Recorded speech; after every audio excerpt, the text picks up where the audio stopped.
جو اولاد قرآن پڑھنے ہی نہیں جانتی وہ کیا ایصال ثواب کرے گی؟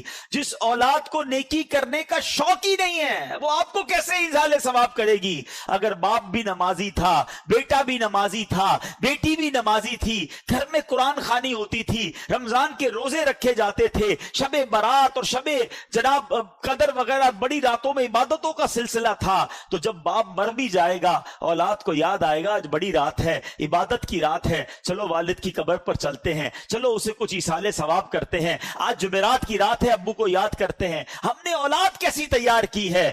یہ سوال بنتا ہے۔ حالانکہ میرے میٹھے اسلامی بھائیوں، حدیثیں تو ایسی ہیں، ثواب تو ایسا ہے کہ سچ بتاؤں کہ ماں باپ کمال کی ہستی ہیں، زندگی میں ان کی خدمت کی تو ثواب، اور مرنے کے بعد ان کو ایصال کیا نا تو ایصال کرنے کے بعد بھی اپنا ہی بھلا ہے، ہمیں ہی فائدہ ہے۔ پیارے آقا فرماتے ہیں کہ جو اپنے ماں باپ کی طرف سے حج کرے، اپنا حج تو کر لیا، اب نفلی حج کرنے جاتا ہے، میں دعا کرتا ہوں اللہ اس سال ہم سب کو حج عطا فرمائے، اور جنہوں نے حج کر لیا ہے نا، فرض ادا کر لیا ہے، اب ماں باپ کے نام کا حج کرنا۔ کیوں؟ میرے آقا کیا فرماتے ہیں؟ جو اپنے ماں باپ کے نام کا حج کرے، ماں باپ کی طرف سے تو حج ادا ہو جائے گا، حج کرنے والے کو مزید 10 حج کا ثواب ملے گا۔ یعنی ہمارا بھی لاٹری ہے نا، ماں باپ کو تو ثواب ملے گا ہی ملے گا، ملٹی پلائی بائی ہو کر 10 ہمیں بھی ملے گا۔ اب اگر یہ حدیثیں پڑھی ہوں گی تو بچہ جب حج کرنے جائے گا تو ماں باپ یاد آئیں گے نا، کون نہ ماں باپ کو کون یاد کرے گا؟ ایک اور جگہ پیارے آقا فرماتے ہیں جب تم میں سے کوئی نفل خیرات کرنا چاہے نا، کبھی کبھی ہوتا ہے کسی مسجد میں پیسے ڈال رہے ہیں، کسی غریب کو دینا ہے، کسی کی مدد کرنی ہے، یہ ثواب تو ملے گا۔ آقا فرماتے ہیں اپنے ماں باپ کی طرف سے کرے۔ کیا خوبصورت شریعت ہے، کیا پیاری تعلیمات ہیں۔ صدقہ خیرات تو کرنا ہی ہے نا، کہ نیت کر لو یہ ماں باپ کی طرف سے ہے۔ نبی پاک فرماتے اس کا ثواب انہیں ملے گا، اور خیرات کرنے والے کے ثواب میں بھی کوئی کمی نہیں آئے گی، تمہیں بھی ثواب ملے گا، ماں باپ کو بھی مل جائے گا۔ سچ بتاؤ جب ماں باپ کو کوئی بیٹا روز ثواب پہنچاتا ہوگا، ان کی روح کتنی قبر میں خوش ہوتی ہوگی۔ بیٹے نے ظہر پڑھی ہے تو دعا کی ہے، عصر پڑھی ہے تو دعا کی ہے، تھوڑے پیسے خرچ کی ہیں تو ثواب پہنچایا ہے، جمعہ ہوا ہے تو قبر پر آ کر یاسین سنا کر گیا ہے، عمرے پر گیا ہے تو میرے نام کا عمرہ کیا ہے، حج پر گیا ہے تو مجھے نہیں بھولا، مزار پر گیا ہے تو مجھے یاد کیا ہے، کسی غریب کی مدد کی ہے تو مجھے یاد کیا ہے، میرے مرنے کے بعد میرے رشتہ داروں کا بھلا کر رہا ہے۔ یہ وہ کام ہیں جو کر کے ہم اپنے مرحوم والدین کی روح کو خوش کر سکتے ہیں۔ اور وہ بیٹا جو نماز نہ پڑھتا ہو، وہ بیٹا جو لوگوں کے ماں باپ کو گالیاں دیتا ہو، لوگ اس کی وجہ سے اس کے ماں باپ کو گالی دیتے ہوں، بتاؤ ان کے ماں باپ کی روح کتنی ان سے ناراض ہوگی۔ تو خدا را پیارے اسلامی بھائیوں، آج میں نے 3 جہتوں میں بیان کر کے یہ سمجھانے کی کوشش کی ہے۔ ماں باپ کی فرما برداری پر میں نے پہلے بھی بہت بیان کیے، ماں باپ کے فضائل پر بہت سارے علماء بیان کرتے ہیں، لیکن خصوصاً میں نے آج ماں باپ کی نافرمانی کے بارے میں آپ کو بتایا کہ اس سے ڈرتے رہنا، اس بات کو پکڑ لیں کہ زندگی میں کبھی ماں باپ ناراض نہیں ہونے چاہیے۔ سیکنڈلی ہم نے سنا کہ ماں باپ کے زندگی میں حقوق کیا ہیں، مرنے کے بعد حقوق کیا ہیں، اور پھر آخر میں ہم نے سنا کہ ایصال ثواب جو ہے اپنے مرحومین کو کرنے میں ہمارا ہی فائدہ ہے۔ ہمارے مرحومین انتظار کرتے ہیں کہ کب ہم انہیں ثواب پہنچائیں، اور جب ہم انہیں ثواب پہنچاتے ہیں تو سبحان اللہ مرحومین خوش کتنے ہوتے ہیں۔ ایک آخری وسوسہ اگر کسی کے ذہن میں ہے تو دور کر دیتا ہوں، حالانکہ میں نے صرف حدیثیں سنائی ہیں، میں نے کوئی بزرگوں کے اقوال نہیں سنائے، نبی پاک کی حدیثوں سے آپ کو بتایا کہ ایصال ثواب اور خاص طور پہ ماں باپ کے لیے ایصال ثواب کے کتنے فضائل ہیں۔ مگر آؤ ایک صحابی کا طرز عمل بھی بتا دیتا ہوں، ایک صدقہ جاریہ کا کام کرنے کا انداز بھی بتا دیتا ہوں۔ حضرت سیدنا سعد بن عبادہ رضی اللہ تعالیٰ عنہ، انہوں نے نبی پاک سے عرض کی، یہ حدیث سیاہ ستہ کی کتاب ابو داؤد شریف میں موجود ہے۔ عرض کرتے ہیں حضور میری ماں انتقال کر گئی ہے، میں ان کی طرف سے صدقہ یا خیرات کرنا چاہتا ہوں، کون سا صدقہ افضل ہے؟ پیارے آقا فرما دیتے ماں کا انتقال ہو گیا اب تو کچھ بھی نہیں ہو سکتا، نہیں، نبی پاک نے فرمایا پانی ہے، صدقہ کرنا ہے تو پانی۔ حضرت سعد نے کیا کیا؟ کنواں کھدوایا اور اعلان کر دیا ہذہ لأم سعد، یعنی یہ ام سعد کے لیے ہے۔ سنو یہ کنواں جو ہے پورے شہر کے اندر ام سعد کے کنویں کے نام سے مشہور ہو گیا. دو باتیں سیکھنے کو ملی. مرنے کے بعد ثواب پہنچتا ہے. دوسرا کیا سیکھنے کو ملا کہ اگر کسی چیز کا نام کسی کے نام کے ساتھ جوڑ دیا جائے تو یہ شرک نہیں ہو جاتا, یہ گناہ نہیں ہو جاتا, یہ سمجھانے کے لیے ہوتا ہے. یہ حدیث کے الفاظ میں نے بیان کر دیے. تو اگر آج کوئی کہتا ہے کہ جناب آج میرے گھر پہ غوث پاک کی نیاز ہے, تو کوئی ٹینشن لینے کی ضرورت نہیں ہے. غوث پاک کی نیاز کا مطلب یہ ہے کہ جو بکرا کٹے گا, جو جانور کٹے گا, وہ بسم اللہ اللہ اکبر کہہ کر ہی کٹے گا, وہ بسم اللہ غوث اعظم کہہ کر نہیں کٹے گا. ہاں, اب نیت یہ ہوتی ہے کہ یہ بکرا یا یہ جانور غوث پاک کو اس کا ثواب پہنچے, خواجہ غریب نواز کو اس کا ثواب پہنچے, میرے ماں باپ کو اس کا ثواب پہنچے. مجھے یہ سمجھ نہیں آتا, مریم مسجد بن سکتی ہے تو کوئی یہ کیوں نہیں کہتا کہ مسجد میں کیا مریم بی بی کو کوئی سجدے کر رہا ہے؟ نہیں یار, یہ میری ماں کے نام کی مسجد ہے, عبادت تو اللہ کو ہوتی ہے. مسجد کے نام صحابہ کے نام پر ہو سکتے ہیں, مسجدوں کے نام اپنے ماں باپ کے نام پر ہو سکتے ہیں, کسی کو ٹینشن نہیں ہوتی ہے. مگر جب اولیاء کرام کی نیاز کی بات ہوتی ہے تو ٹینشن شروع ہو جاتی ہے. تو سمجھ لو ٹینشن کچھ اور ہے, ورنہ بات انہیں بھی شاید سمجھ آتی ہے. تو مسجد تو عبادت کرنے لوگ جاتے ہیں, سجدہ کرنے جاتے ہیں. بریانی میں سجدہ تھوڑی ہوتا ہے. جب سجدے والی جگہ کا نام تم کچھ اور رکھ کے ٹینشن نہیں کریٹ کر رہے, تو کسی کی نیاز میں ہمیں کوئی آبجیکشن نہیں کرنا چاہیے. اور میں نے آپ کو حدیث سے سمجھا دیا کہ حضرت سعد رضی اللہ تعالیٰ عنہ نے کنواں کھدوایا اور مدینے شریف میں اعلان کر دیا کہ ام سعد کا کنواں ہے. صحابہ پانی پیتے رہے, کسی نے نہیں کہا یہ شرک ہے. تو ہم بھی امام حسین کا شربت پیتے رہیں گے اور وہ انشاءاللہ اس کی برکت لوٹتے رہیں گے. تو کبھی نیاز میں ایصال ثواب میں کنفیوز نہ ہوا کریں, دل و جان سے ایصال ثواب کریں. یہ مرحومین کو پہنچتا بھی ہے اور انشاءاللہ انہیں بھی پہنچے گا اور ہمیں بھی اس کا صدقہ جاریہ ملتا رہے گا. اللہ کریم ہمیں اپنے محرومین کے لیے خوب ایصال ثواب کرتے رہنے کی توفیق عطا فرمائے. کہ ایک بار نبی پاک علیہ الصلوۃ والسلام کی بارگاہ میں گناہگار شخص آیا. ذرا سنیے گا. کہ حضور میری بڑی خطا ہے, کیا میری توبہ قبول ہو سکتی ہے؟ نبی پاک نے اس سوال کے جواب میں کیا فرمایا؟ سوال کا تو جواب ہوتا ہے نا, سوال کا سوال تو نہیں ہوتا. مگر نبی پاک نے سوال پر سوال فرما دیا. وہ عرض کر رہا ہے کہ حضور میری توبہ کیسے قبول ہوگی؟ آقا فرماتے کیا تیری ماں زندہ ہے؟ کہتا حضور ماں تو نہیں ہے. فرمایا تیری خالہ ہے؟ کہ حضور ہاں خالہ ہے. فرمایا جا اپنی خالہ کی خدمت کر. خالہ کی خدمت پر گناہ معاف کیوں؟ ماں کی بہن ہے. یعنی اٹ مینز ماں اور باپ کا مرتبہ دیکھو. یہ زندہ ہیں, ان کی خدمت کرو. یہ چلے گئے تو ان کے رشتہ داروں کی خدمت کرو, ان کے دوستوں کا خیال رکھو, ان کی روح خوش ہو جائے گی تم سے.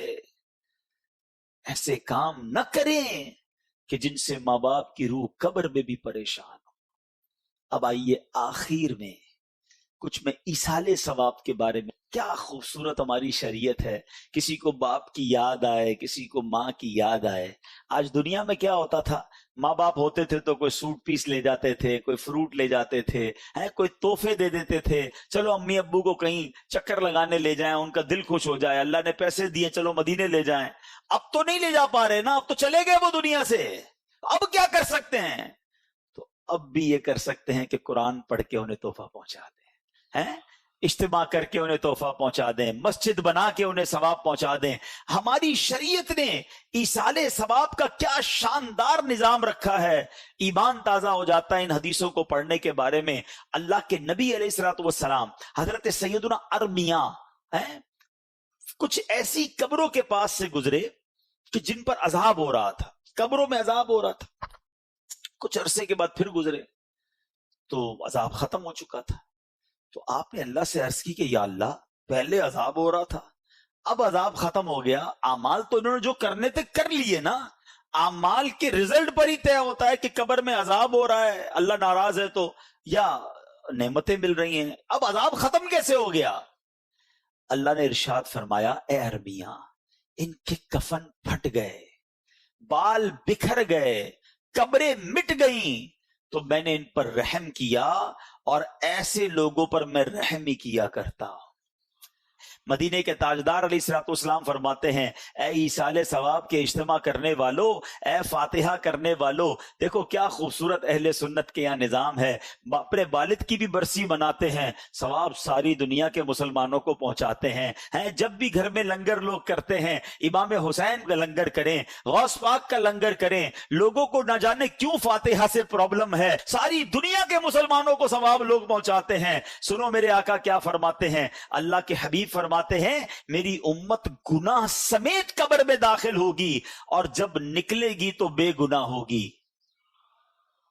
گناہ سمیت داخل ہوگی اور نکلے گی بے گناہ ہوگی۔ آقا فرماتے کیونکہ وہ مومنین کی دعاؤں سے بخش دی جاتی ہے۔ خدا اہل سنت کو آباد رکھے۔ محمد کا میلاد ہوتا رہے گا۔ یہ میلاد کے اجتماع، ایصال ثواب کے اجتماع، سویم کے اجتماع، ہم جب بھی قرآن خوانی کرتے ہیں، لنگر کرتے ہیں، دعائیں کرتے ہیں، کیا کہتے ہیں، یا اللہ سرکار کی ساری امت کو ثواب پہنچا۔ آقا فرماتے میری امت داخل تو گناہوں کے ساتھ ہوگی، جب نکلے گی تو گناہ مٹ چکے ہوں گے، کیونکہ مومنین دعائیں کر رہے ہیں۔ اور سبحان اللہ، ان کے پیچھے سے ان کو آواز نہ دیں، بلکہ خود جا کر، قریب جا کر ان سے نرمی سے بات کریں۔ یہ آداب کتابوں میں لکھے ہیں۔ میں نے ایک اور کتاب میں پڑھا تھا کہ بیٹا والد کے ساتھ ایسے رہے جیسے غلام آقا کے ساتھ رہتا ہے۔ یہ لکھا ہے کتابوں میں ادب۔ غلام کیا ہوتا ہے؟ ریڈی ٹو، ہر وقت خدمت کے لیے، کب آقا کا حکم آئے میں خدمت کروں۔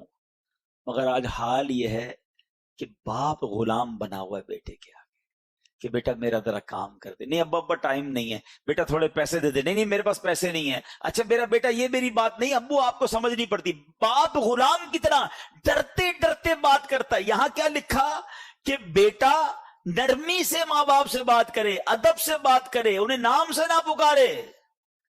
ادھر حال یہ ہے کہ باپ ڈر رہا ہوتا ہے کہ بیٹے کا موڈ صحیح ہے کہ نہیں، بات کروں کہ نہیں، کہیں بیٹے کو برا نہ لگ جائے۔ ماں بیٹی سے ڈر رہی ہے آج کے دور میں۔ تف ہے ایسی اولاد پر جن سے ماں باپ ڈر رہے ہیں۔ پہلی بات تو یہ چیک کر لو کہ آپ سے آپ کے ماں باپ کا بات کرتے ہوئے ڈرتے ہیں یا فلیکسیبل فیل کرتے ہیں۔ اس سے بڑی بری کیا بات ہوگی کہ میرے ماں باپ ہی مجھ سے ڈر رہے ہیں۔ ماں باپ سے تو مجھے ڈرنا ہے، ماں باپ کی ناراضگی تو مجھے خیال ہونا چاہیے۔ اب آئیے، اگر جن کے ماں باپ چلے گئے، کتنا کمپلیٹ ریلیجن ہے، چلے گئے، اب کیا حقوق ہیں ان کے؟ جی، ماں باپ وہ ہستیاں ہیں جن کا مرنے کے بعد بھی حق جاری ہے ہم پر، اور اب وہ حقوق سنیے۔ سیدی اعلیٰ حضرت امام اہل سنت نے باقاعدہ تفصیل کے ساتھ لکھے، میں کچھ اس میں سے حقوق بیان کر دیتا ہوں۔ سب سے پہلا حق یہ ہے کہ ان کی موت کے بعد ان کے جنازے کی تجہیز، تکفین، غسل، نماز، ان تمام کاموں کو سنت کے مطابق احسن طریقے سے انجام دے۔ نمبر 2، ان کے لیے دعا و استغفار ہمیشہ کرتے رہنا، کبھی اس سے غفلت نہ کرنا۔ نمبر 3، صدقہ اور نیک اعمال کا ثواب انہیں پہنچاتے رہنا، اس میں کمی نہ کرنا۔ اپنے روزوں کے ساتھ ان کے بھی روزے رکھنا ہیں، یعنی نفلی روزے رکھے تو ماں باپ کے نام پہ بھی رکھ لیے کہ چلو اس کا ثواب بھی انہیں پہنچے۔ ان پر کوئی قرضہ ہو تو کوشش کر کے یہ قرضہ اتارنا۔ مجھے ایک واقعہ یاد آ گیا، پچھلے دنوں ایک واقعہ میں نے پڑھا کہ ایک شخص بہت بڑے مالدار شخص کے دروازے پر گیا، گاؤں سے آیا اور اپنے دوست کو کہا، اس دوست نے یہ واقعہ بیان کیا کہ میں نے یہ اپنی آنکھوں سے دیکھا۔ وہ اپنے اس بوڑھے گاؤں کے دوست کو ڈھونڈتے ڈھونڈتے ایک بہت بڑے سیٹھ کے پاس لے گیا۔ بولے تمہیں کیا کام ہے؟ کہا مجھے اس کے والد کے بارے میں کچھ بیٹے سے بات کرنی ہے۔ دروازہ کھٹکھٹایا، وہ سیٹھ تھا، بڑا آدمی تھا، دروازے پر آیا، بڑے روکھے انداز میں گیٹ پر ہی بات کر، جی فرمائیے کیا کام ہے؟ کہا بیٹا میں آپ کے والد کے گاؤں سے آیا ہوں اور میں آپ سے آپ کے والد کے بارے میں کچھ بات کرنا چاہتا ہوں۔ کہا ٹھیک ہے آئیے۔ بولا گھر میں نہیں لے گیا، گھر کے باہر ہی لان میں 2-3 کرسیاں لگی تھی، وہیں بٹھایا، کہ جلدی جلدی بتائیے کیا کام ہے؟ کہ بیٹا تمہارے والد کا جب سے انتقال ہوا ہے نا، روزانہ قبر پر کچھ لوگ آتے ہیں، تمہارے والد کو برا بھلا کہہ کے جاتے ہیں، کیونکہ تمہارے والد نے ان کے پیسے دینے تھے۔ بیٹا میں اس لیے آیا ہوں، مجھ سے رہا نہیں گیا، تمہارا والد میرا دوست تھا، واقعی ان لوگوں کے پیسے نکلتے ہیں، وہ بھی غریب ہیں لیکن تمہارے والد کو روز قبر پر آ کر بد دعا دے کر جاتے ہیں. ایسا کرو بیٹا، اپنے والد کا قرضہ ادا کر دو. وہ شخص جو ساتھ لے کر گیا تھا کہتا جب میں نے سنا تو میرے رونگٹے کھڑے ہو گئے، مگر وہ بیٹا کہتا ہے بابا جی میں کیوں پیسے دوں، میرے ابا نے مجھ سے پوچھ کے لیے تھے، آئندہ مجھے تنگ کرنے مت آنا، جاؤ ادھر سے. کہا حالانکہ پیسے بھی اتنے زیادہ نہیں تھے، کروڑ پتی تھا. اور وہ بوڑھا شخص کہتا ہے یہی وہ بیٹا ہے، یہی وہ اولاد ہے کہ اس کا باپ جب لوگوں سے پیسے لیتا تھا تو کہتا تھا اپنے بچوں کے لیے کام کرنا ہے. جن بچوں کے لیے اس باپ نے دوسروں سے قرض لیا، وہ اولاد اب اپنے والد کا قرض لوٹانے کے لیے تیار نہیں ہے. یہ کیسی اولاد ہے؟ یہ ہے آج کل کے ماحول کا المیہ کہ اولاد ماں باپ کی خیر خواہ نہ رہی. اور یہ وجہ دین سے دوری ہی تو ہے. میں تو دیکھیں آپ کو شروع سے دین بتا رہا ہوں، اللہ رسول کی باتیں سنا رہا ہوں، حدیثیں سنا رہا ہوں، قرآن کی آیتیں بتا رہا ہوں کہ شریعت یہ کہتی ہے ماں باپ کا قرض ادا کرنا یہ اولاد پر حق ہے. اگر اس کے پاس ہے، نہیں ہے تو الگ بات ہے. اگر ہیں اور ماں باپ پر قرض ہے تو ادا کرے. اور ماں باپ کی جائز وصیت کو پورا کرنا یہ بھی جو ہے وہ شریعت میں حق ہے ماں باپ کا اولاد پر. اس کام سے بچنا جس کام سے ماں باپ کو تکلیف زندگی میں ہوتی تھی. ماں باپ نے کسی کام سے منع کیا تھا، ہم نے کہا اب تو چلے گئے نا، اب کر لو. اگر ان کو اس وقت بھی یہ پسند نہیں تھا نا تو ان کے مرنے کے بعد بھی کوشش کرو نہ کرو، ان کی روح کو تکلیف نہ پہنچاؤ. کبیرہ گناہ، بہت سارے کبیرہ گناہ ہیں، لیکن جو بڑے کبیرہ گناہ بیان کیے نا نبی پاک علیہ الصلوۃ والسلام نے. اب بخاری شریف کی حدیث سنیں کہ اللہ کے حبیب علیہ الصلوۃ والسلام نے کبیرہ گناہوں کے متعلق فرمایا کہ کسی چیز کو اللہ کا شریک ٹھہرانا، یہ پہلا کبیرہ گناہ بیان فرمایا. سیکنڈ نمبر پہ نبی پاک نے کیا فرمایا؟ والدین کی نافرمانی کرنا. تیسرے نمبر پر فرمایا ناحق قتل کرنا. چوتھے نمبر پر فرمایا جھوٹی قسم کھانا. مسلم شریف کی حدیث میں پیارے آقا نے فرمایا کبیرہ گناہ کا جب ذکر ہو رہا ہے، کسی چیز کو اللہ کا شریک ٹھہرانا، والدین کی نافرمانی کرنا، ناحق قتل کرنا اور جھوٹ بولنا. علماء فرماتے ہیں کہ اتنے سارے کبیرہ گناہ ہیں، سب سے بڑا گناہ شرک ہے نا. اس شرک کے بعد دوسرا بڑا گناہ جہاں جہاں نبی پاک نے کبیرہ گناہ بیان کیے نا، ماں باپ کی نافرمانی بیان کیا. آپ سوچیں یہ کتنا بڑا گناہ ہے. لوگ کہتے ہیں یار ماں باپ تو بس ٹھیک ہے نا، ناراض ہو گئے تو کیا ہو گیا، بعد میں منا لیں گے. تمہیں کیا پتا وہ راضی ہوں گے کہ نہیں. تم نے آج دل دکھایا، کبھی بڑی آواز میں بات کی، کبھی ان کی بات نہ مانی، ہو سکتا ہے تمہاری وجہ سے وہ رو پڑے ہوں، تمہیں احساس نہیں ہے. حالانکہ شریعت یہ کہتی ہے، میں ابھی تھوڑی دیر کے لیے ماں باپ کے دل کو سائیڈ میں رکھ دیں، ٹھیک ہے نا، میں مسلمان تو ہوں نا، میں نے کلمہ پڑھا ہے، میں اللہ اور اس کے رسول کی بات مانوں گا تو میری مغفرت ہوگی. اللہ اور اس کا رسول یہ فرما رہے ہیں، شریعت یہ سکھا رہی ہے کہ اللہ کی بارگاہ میں شرک کے بعد جو سب سے بڑا گناہ بتایا گیا وہ ماں باپ کی نافرمانی بتایا گیا. اچھا، اللہ کریم نے جہاں اپنی اطاعت کا بیان کیا ہے، اپنی فرما برداری کا بیان کیا، کئی جگہوں پر اس کے فوراً بعد ماں باپ کی فرما برداری کا بیان کیا. تو علماء اس کی وجہ بیان کرتے ہیں کہ اللہ خالق حقیقی ہے، حقیقی معنوں میں پیدا کرنے والا رب ہے، اور والدین جو ہیں وہ سبب بنے کہ جن کی وجہ سے میں اور آپ دنیا میں آئے. تو خالق حقیقی کی عبادت پہلے ہے، خالق حقیقی کا شکر ادا کرنا پہلے ہے، اور اس کے فوراً بعد فرمایا کہ ماں باپ کا احسان مانو، ماں باپ کا حکم مانو، ان کی اطاعت کرو. بالکل اسی طرح خالق حقیقی کے ساتھ شرک کرنا سب سے بڑا گناہ ٹھہرا ہے، اس کے بعد بڑا گناہ ٹھہرا ماں باپ کی نافرمانی کرنا، ماں باپ کو ستانا. میں آپ کو آپ کی شریعت بتا رہا ہوں کہ ہمیں شریعت یہ کہتی ہے کہ اگر رب کو راضی کرنا ہے، اللہ کے حبیب کو راضی کرنا ہے، تو ماں باپ کو راضی کرنا ہے، ماں باپ کی نافرمانی نہیں کرنی ہے. اچھا، پھر پیارے آقا علیہ الصلوۃ والسلام فرماتے ہیں سب سے بڑا گناہ یہ ہے، بخاری شریف کی حدیث، صحیح بخاری کی حدیث، سب سے بڑا گناہ یہ ہے کہ کوئی اپنے والدین کو گالی دے. صحابہ نے کہا حضور کیا کوئی اپنے والدین کو گالی دے سکتا ہے؟ اچھا اس زمانے میں تو یہ پاسبل ہی نہیں تھا نا، اس زمانے میں تو کوئی سوچ ہی نہیں سکتا تھا، جبھی تو یہ سوال کیا گیا کہ حضور کوئی والدین کو گالی دے سکتا ہے؟ تو نبی پاک نے فرمایا آدمی کسی کے باپ کو گالی دیتا ہے تو وہ اس کے باپ کو گالی دے گا، تو کوئی آدمی کسی کی ماں کو گالی دیتا ہے تو وہ اس کی ماں کو گالی دے گا۔ اب ادھر غور سے سمجھیے گا بات کو، اس کا مطلب یہ ہوا کہ اس زمانے میں تو ایسا تھا ہی نہیں کہ کوئی ڈائریکٹ ماں باپ کو گالی دے۔ آج تو ایسے بھی بد نصیب ہیں جو اپنے ماں باپ کو ڈائریکٹ گالیاں دے رہے ہوتے ہیں۔ اچھا ماں باپ کو ڈائریکٹ نہیں دے رہے ہوتے نا، دوستوں میں بیٹھ کے دے رہے ہوتے، میرا تو باپ ہے ہی ایسا ہے، میری ماں تو ہے ہی ایسی، استغفر اللہ، اس کا عذاب کیا ہوگا؟ یہ تو نبی پاک نے ایک دوسری انداز بیان کیا کہ وہ کسی کے ماں باپ کو گالی دے تو وہ اس کے ماں باپ کو گالی دے۔ آج ایسا ہو رہا ہے، ماں بہن کی گالیاں دیتے ہیں، شوق سے دیتے ہیں، پھر دوسرے تمہاری ماں بہن کو گالیاں دے رہے ہیں۔ احساس ہی نہیں ہے کہ میری ان حرکتوں کی وجہ سے میری ماں کو گالی پڑ رہی ہے، میرے والد کو گالی پڑ رہی ہے۔ اور ایسا بھی ہوتا ہوگا کہ ماں قبر میں ہوگی اور تمہارے دوست تمہاری ماں کو گالی دے رہے تمہاری وجہ سے۔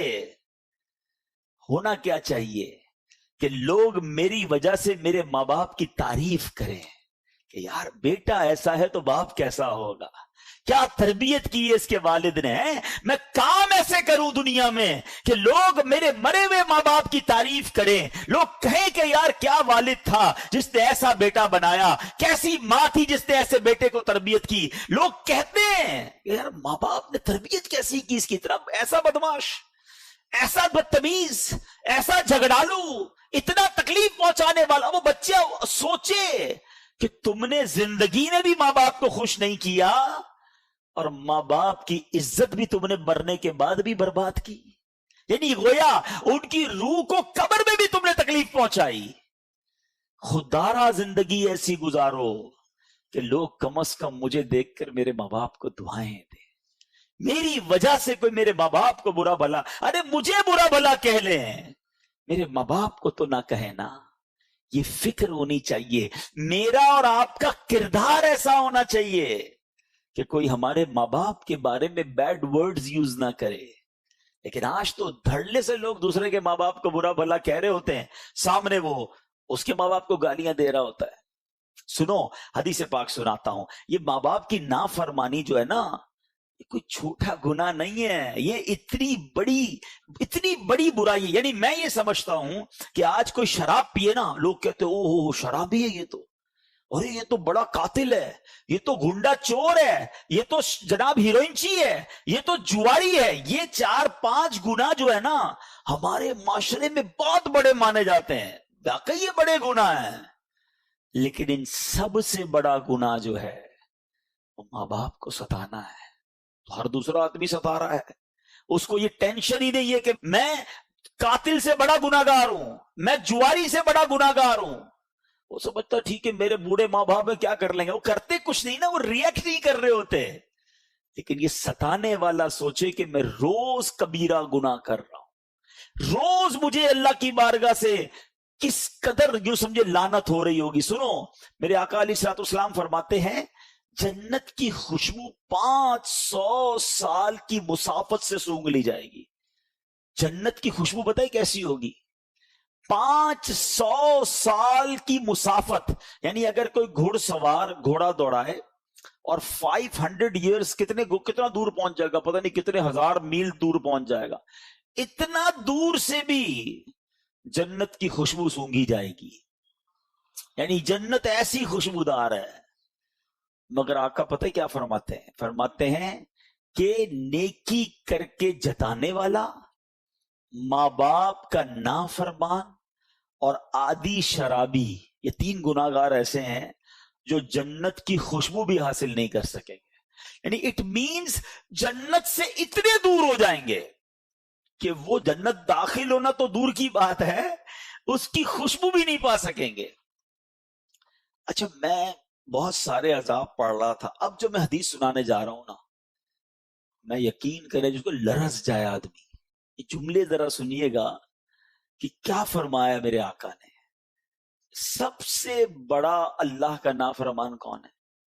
شیطان، ابلیس۔ ابلیس کے عذاب کا اندازہ کر سکتے ہو؟ جس نے ساری دنیا کو غلط کام پہ لگایا ہے، ساری دنیا کو برے کاموں کی طرف جو لگا رہا ہے، سارے کفار کو کفر پہ لگانے والا، ہم تو امیجن ہی نہیں کر سکتے نا اس کے عذاب، اس کے گناہ اور اللہ کے غضب کا اس پر۔ مگر اب حدیث سننا کیا فرمایا، آقا فرماتے ماں باپ کے نافرمان اور ابلیس کے درمیان صرف جہنم میں 1 درجے کا فرق ہوگا۔ آپ یقین، یہ اگر اس کی وہ کہ نا ہیبت کو سمجھو، جو اگر سمجھدار اس بات کو سمجھے نا تو رونگٹے کھڑے ہو جائیں گے۔ ابلیس کا عذاب کتنا ہوگا، اس کے عذاب میں اور ماں باپ کے نافرمان کے عذاب میں 1 درجے کا ہی فرق ہوگا۔ ختم ہو گئی نا بات، ہی ختم ہو گئی نا، اس سے بڑا مجرم کون ہوگا؟ تو پلیز میرے وہ بچوں جن کے ماں باپ، یعنی میں اب سمجھ آتا ہے ان باتوں کو پڑھنے کے بعد کہ جس کے ماں باپ زندہ ہو نا، اس کو زندگی کا ایک ہی مقصد رکھنا چاہیے کہ یہ ناراض نہیں ہونے چاہیے۔ ہاں باقی سارے کام بعد میں ہیں، اگر یہ ہاں ماں باپ اگر اللہ کی نافرمانی کی بات کریں گے تو پھر ہم نہیں مانیں گے ان کی۔ دیکھیں یہ بھی ایک باؤنڈری شریعت ہی نے دی ہے کہ ماں باپ کی ہر بات مانیں گے، لیکن اگر ماں باپ اللہ کی نافرمانی کی بات کریں گے تو پھر ماں باپ کی نہیں مانیں گے، کیونکہ مجھے ماں باپ کی فرما برداری بھی اللہ کو راضی کرنے کے لیے کرنی ہے، تو اللہ کو تو ناراض نہیں کریں گے، لیکن اس کے علاوہ ہر بات میں بس ماں باپ راضی رہیں، کیونکہ یہ راضی ہو گئے رب راضی ہو جائے گا۔ ابھی آپ نے سنا نا کہ وہ بندے کی زبان پہ کلمہ ہی جاری نہیں ہوا، ایسی بہت ساری روایتیں ہیں کہ نمازی بھی تھے، روزہ دار بھی تھے، صدقہ دینے والے بھی تھے، ماں باپ ناراض تھے، آقا نے فرمایا کوئی عبادت قبول نہیں ہوگی۔ تو اس بات کو بٹھا لیں دماغ میں۔ یہ ہو گئی بات کچھ ماں باپ کے نافرمان کی سزا کے بارے میں۔ اب میں یہ بتانا چاہتا ہوں کہ ہماری شریعت ہمیں حقوق کیا بتاتی ہے۔ جن کے ماں باپ زندہ ہے نا، ان کو ماں باپ کے ساتھ رہنا کیسے ہے۔ سبحان اللہ۔ اب ذرا قرآن و حدیث کی روشنی میں کچھ مدنی پھول میں آپ کو پیش کرتا ہوں، پوائنٹ وائز ہیں، ہو سکے تو یاد کیجئے گا۔ نمبر 1، ان سے دل سے محبت کریں، یہ حق ہے ان کا۔ ایک تو یہ کہ بھائی یار اب کیا کریں بھائی، مولانا صاحب نے بیان کیا تھا، اچھے تو لگتے نہیں پھر بھی محبت کر رہے، نہیں، ان سے دل سے محبت کریں، یہ حق ہے ان کا۔ اچھا، ان کو نام سے نہ پکاریں بلکہ ان کو کنیت سے پکاریں جسے وہ پسند کرتے ہیں۔ اچھا چلیں ہمارے یہاں کنیت نہیں ہے تو اچھے نام ابو جان ہو سکتا ہے، بابا جان ہو سکتا، جو آپ کے یہاں عرف ہے، نام سے نہ پکاریں، ان سے پہلے نہ بیٹھیں، ان کے آگے نہ چلیں، حتی الامکان ان کے برابر میں بھی نہ بیٹھیں۔ یہ ماں باپ کے آداب لکھیں کتابوں میں۔ اگر وہ تشریف لائیں تو ان کے لیے تعظیماً کھڑے ہو جائیں، ان کو عزت کی جگہ بٹھائیں، ہو سکے تو اپنی چادر بچھا کر انہیں بچھائیں، چہرے کی بشاشت اور خندہ پیشانی کے ساتھ ان سے بات کریں۔ منہ چڑھا ہوا ہے، موڈ آف ہے، اچھا چلو بولو، چلو چلو جلدی جلدی بات کرو، ٹائم نہیں ہے۔ ماں باپ کے ساتھ ایسے بات کرتا ہے، آپ فریش، خشاشت بشاشت ہو، خندہ پیشانی کے ساتھ ان سے بات کریں۔ اچھا فرمایا اپنی بات احسن انداز میں عرض کریں، نہ مانے تو خاموش ہو جائیں، ضد نہ کریں، اپنی بات رکھیں کہ میں یہ کرنا چاہتا ہوں، کیا آپ کی اجازت ہے؟ مان گئے تو ٹھیک ہے، ضد نہ کریں، ناراض ہوئے بغیر ان کی بات قبول کریں، اگر ان کو بھوک لگے تو کھانا کھلائیں، کپڑے نہ ہوں تو کپڑے پہنائیں، ان کی خدمت کریں اگر ان کو ضرورت ہو، اگر ان کا حکم خلاف شرع نہ ہو، شریعت کے خلاف نہیں، فوراً پورا کریں۔ کھانے پینے ساتھ بیٹھے نا، ان سے پہلے پہل نہ کریں، ہمیں تو کھلائے ماں نے، ابو نے کہا بیٹا تم کھا لو، حالانکہ شریعت یہ کہتی ہے کہ اگر یہ ساتھ بیٹھیں کھانا شروع نہ کریں جب تک ماں باپ شروع نہ کریں۔ فرمایا ان کے لیے رحمت اور مغفرت کی دعا کریں، ان کی عزت اور ان کا احترام کریں، ان کو خوش کرنے والے کام کریں، باپ کے ہاتھ چومیں اور ماں کے قدم چومیں۔ فرمایا ہر کام میں ان سے مشورہ کریں، لوگوں کے سامنے ان کی تعریف کریں، ان کے دوست احباب سے خوش دلی کے ساتھ پیش آئیں۔ ماں باپ سے تو آئیں ان کے دوستوں سے بھی خوش دلی سے پیش آئیں. باپ کی جو نافرمانی ہے، ماں باپ کا جو دل دکھانا ہے، ماں باپ کو جو تکلیف پہنچانا ہے، شاید لوگ اس کو کوئی بڑا معاملہ نہیں سمجھ رہے. اور آج کل ماں باپ بڑے پریشان ہیں. آج کل بچوں کو اس بات کا احساس ہی نہیں ہے کہ اگر ماں باپ تکلیف میں ہیں تو ہمارا کیا بنے گا، ہمیں کتنا بڑا گناہ ملے گا. یا کوئی نارمل سی بات ہے کہ ٹھیک ہے ماں باپ رات کو جاگ رہے ہیں، بچہ نہیں آ رہا، ماں باپ کو جواب نہیں دے رہا، ان کی بات نہیں مان رہا، ان کے دل میں تکلیف پہنچا رہا ہے، یا اللہ نہ کرے اس سے بڑھ کر ماں باپ کو برا بھلا کہہ رہا ہے، ماں باپ سے لڑ رہا ہے. یہ کتنا بڑا گناہ ہے اور اس کے کانسیکوینسز کیا کیا ہیں، شاید اس طرف توجہ نہیں. تو شروع میں انشاءاللہ ماں باپ کی نافرمانی کس قدر برا عمل ہے اس پر کچھ بات کریں گے. پھر ماں باپ کے حقوق، شریعت ہم پر کیا لاگو کرتی ہے کہ ہمیں ماں باپ کے ساتھ رہنا کیسے ہے، اور اس کے بعد ہم انشاءاللہ کچھ ایصال ثواب پر بات کریں گے، کیونکہ ہمیں پتہ چلے کہ جن کے ماں باپ حیات ہیں انہوں نے ماں باپ کے ساتھ کیسے رہنا ہے، اور جن کے چلے گئے ہیں اب کیسے ایصال ثواب کے ذریعے ہم ان کی گویا ہیلپ کر سکتے ہیں، ان کو تحفے بھجوا سکتے ہیں. حضرت عبداللہ رضی اللہ تعالیٰ عنہ فرماتے ہیں کہ ہم نبی پاک علیہ الصلوۃ والسلام کی بارگاہ میں حاضر تھے کہ ایک آدمی آیا اور عرض کرنے لگا کہ حضور ایک نوجوان ہے اور آخری اس کی زندگی کے لمحات ہیں، سکرات کا عالم ہے، ہم اسے کہتے ہیں لا الہ الا اللہ پڑھ، وہ پڑھ نہیں پا رہا، اس کی زبان پر حضور کلمہ جاری نہیں ہو رہا ہے. حضور نے فرمایا کانا یصلی، کیا وہ نماز پڑھتا تھا؟ آنے والے نے عرض کی جی حضور وہ نماز پڑھتا تھا. تو آقا علیہ الصلوۃ والسلام اس کے ساتھ تشریف لے گئے، اور نبی پاک جب وہاں گئے تو آپ نے نوجوان کے پاس جا کر فرمایا قل لا الہ الا اللہ، یعنی اے نوجوان کہو لا الہ الا اللہ. اس نے عرض کی لا استطیع، حضور میں نہیں کہہ پا رہا، میں نہیں کہہ سکتا. فرمایا لما، کیا وجہ ہے، کیوں نہیں کہہ پا رہا؟ تو کسی نے عرض کی کان یعق والدتہ، کہ حضور یہ اپنی ماں کی نافرمانی کرتا تھا. نبی پاک نے فرمایا کیا اس کی والدہ زندہ ہے؟ لوگوں نے عرض کی جی ہاں حضور اس کی ماں زندہ ہے. نبی پاک نے فرمایا اسے بلاؤ. والدہ آئیں، حاضر ہوئیں. نبی پاک علیہ الصلوۃ والسلام نے فرمایا کیا یہ تمہارا بیٹا ہے؟ عرض کیا جی حضور یہ میرا بیٹا ہے. آقا فرماتے ہیں تمہارا کیا خیال ہے اگر بہت بڑی آگ بھڑکائی جائے اور تمہیں کہا جائے کہ اگر تم اس کی سفارش کرو تو اسے چھوڑ دیتے ہیں ورنہ اسے آگ میں جلائیں گے، کیا تم اس کی سفارش کرو گی یا جل جانے دو گی؟ دیکھو یہ ہوتی ہے ماں. والدین کمال کے لوگ ہوتے ہیں، ان کو ستاؤ، تکلیف پہنچاؤ، لیکن جب بچے کو تکلیف پہنچنے لگتی ہے تو وہ اپنی تکلیف بھول جاتے ہیں. وہ ماں کہتی ہے یا رسول اللہ، آقا اب تو میں اس کی سفارش کروں گی. نبی پاک فرماتے ہیں تو اللہ عز و جل اور مجھے گواہ بنا کر کہو کہ تم اس سے راضی ہو.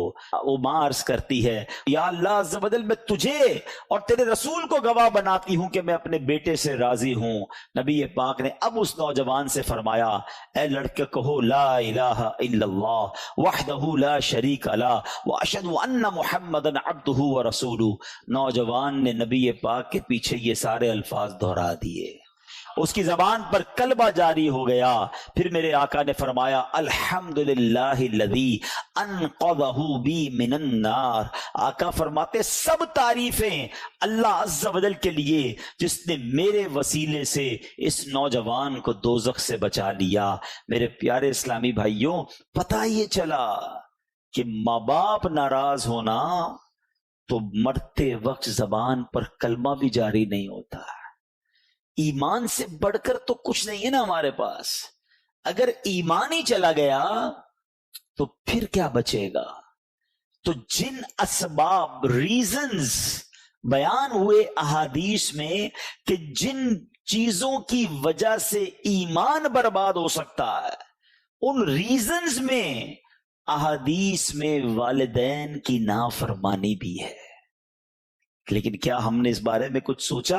بعض علماء فرماتے ہیں برے خاتمے کے 4 اسباب ہیں. There are 4 reasons. ٹھیک ہے، جو بری موت کی طرف لے جاتے ہیں. اس سے زیادہ بڑا نقصان کیا ہوگا؟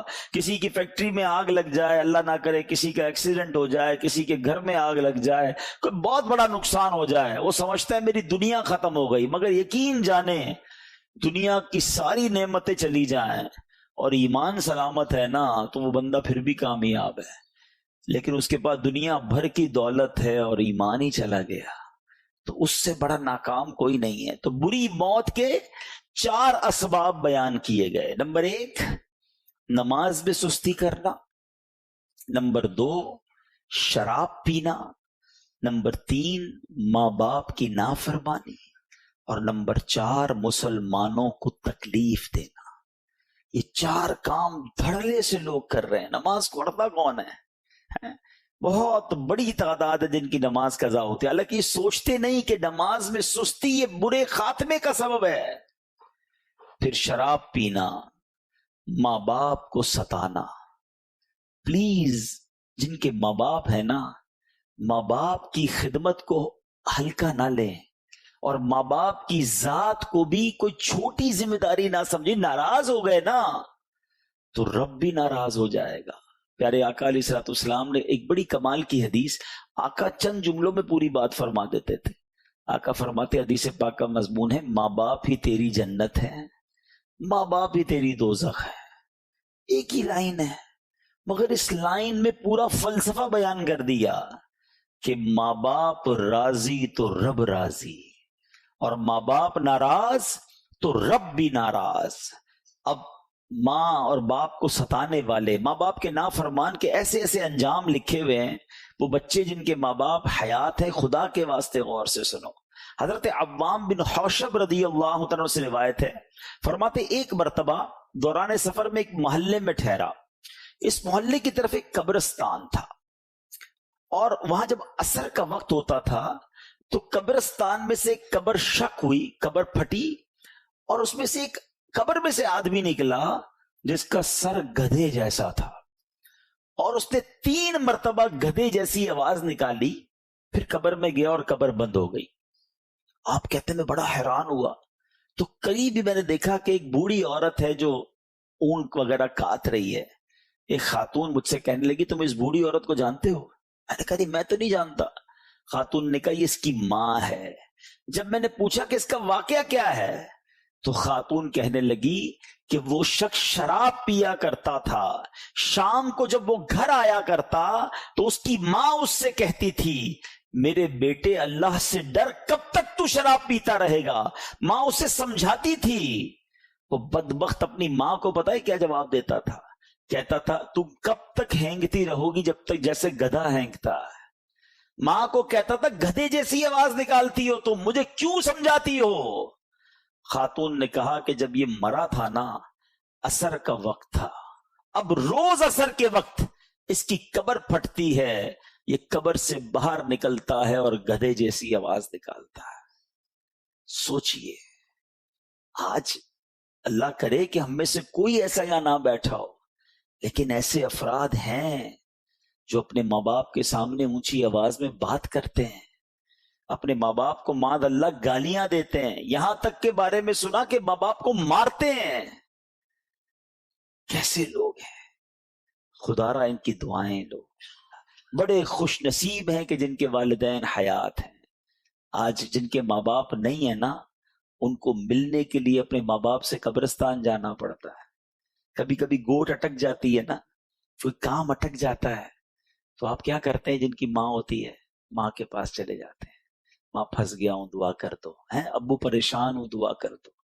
اب سوچو جس کی گوٹ اٹکے اور ماں باپ بھی نہ ہو، جس کا کام اٹک گیا ہو ماں باپ سے کہہ بھی نہ سکتا ہو، اس کے دل پہ کیا بیتتی ہوگی؟ کاش میری ماں ہوتی تو میں دعا کرا لیتا، کاش میرا والد ہوتا میں اس کے قدموں میں بیٹھ جاتا. اب قبرستان جا کر کہنا پڑتا ہے کہ آپ تو چلے گئے دنیا سے، آپ بھی دعا کریں اور اللہ سے بھی عرض کرتے ہیں کہ مولا اب ان کے صدقے ہمارے کام بنا دے.